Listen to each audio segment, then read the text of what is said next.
Namaste, Jay Bharat. UAE is taking very serious measures. Number one, they obtained the Iron Dome from Israel for defense, air defense, because none of their expected friends did anything to them when they were very badly attacked. Perhaps UAE was attacked by Iran drones and missiles more than what went to Israel. This, of course, is to be thought of and noted. And their friends, supposed to be friends, never turned up to help them. So they went to Israel and befriended them. Number one. Then they walked out of OPEC. Once they walk out of OPEC, they are free. Now you're going to see that in coming times, UAE is going to be the oil boss. They already have a pipeline from Fujairah in UAE to Oman. From Oman, shipping is possible. You don't have to even think of Strait of Hormuz. No way. And who is getting doomed in this process? Iran. Iran means the IRGC.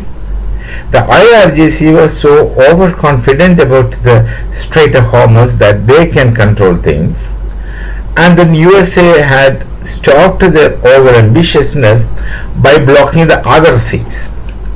You block Strait of Hormuz, but you have to go into Strait of Hormuz and also come out of Strait of Hormuz. Both the places US is standing. Anything going to Iran, anything coming out of Iran, they will stop. So Iran literally got desperately got stuck. They don't have facilities to store oil. Maybe for a few more days they may have. Once their storage is saturated, they will have to stop extraction of oil, which is not easy. This oil gushes out of land, earth, and if you try to stop it, it could be disastrous. There could be explosions, all kinds of things. They may be, but maybe not, but then maybe. So there is no surety, there is no guarantee. It depends on how forcefully things come out. So closing a oil rig is the last thing one should think of. So that difficulty is there.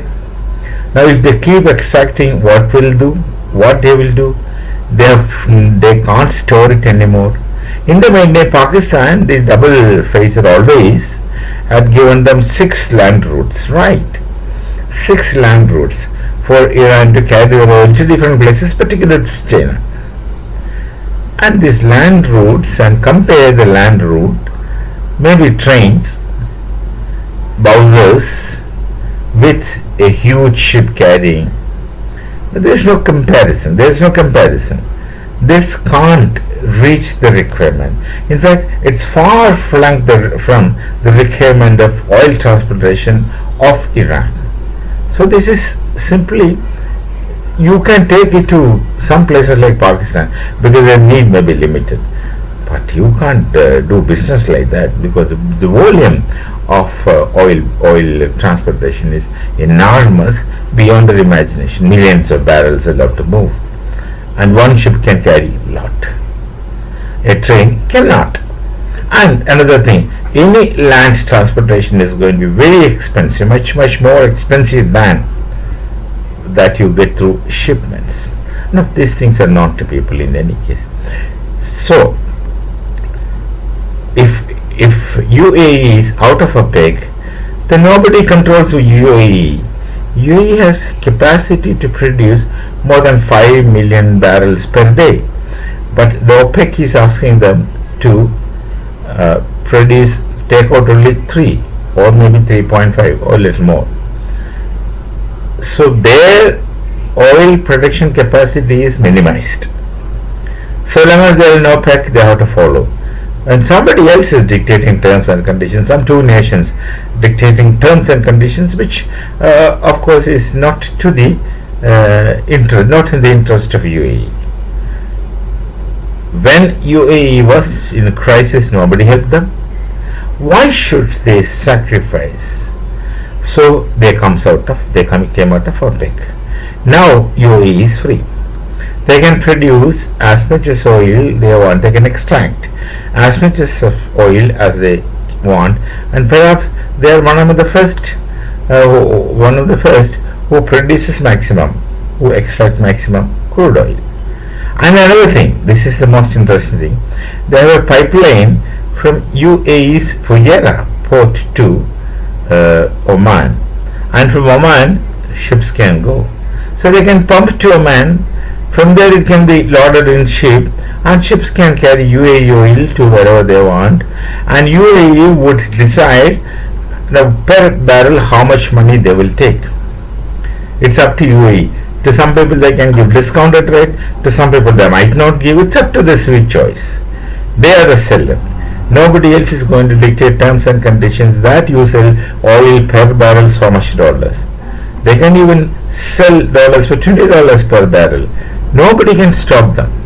Whether they do it or not is up to them, but nobody can stop them. They are free. They are free of their own, and they don't have to depend on Strait of Hormuz. They don't have to depend on Iran at all for anything. And the blockades of that sea, blockade of this sea, Strait of Hormuz, where US battleships are stationed, the mines are put in, all these stories becomes null and void. And UAE can set their oil, and they have sufficient oil. Those who need can buy from them. They can ship, and that area is free. There is no one playing any game there. And who suffers in turn? Iran. On the one hand, their oil is not getting sold. On the other hand, they have no income, and they have anarchy in their state.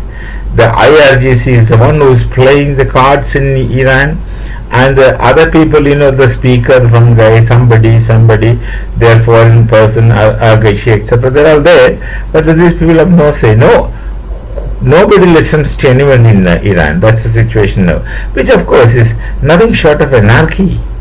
And anarchy is going on in Iran, and Iran is actually the Strait of Hormuz, which is the trump card, and the trump card becomes Donald Trump. And Iran is in deep soup.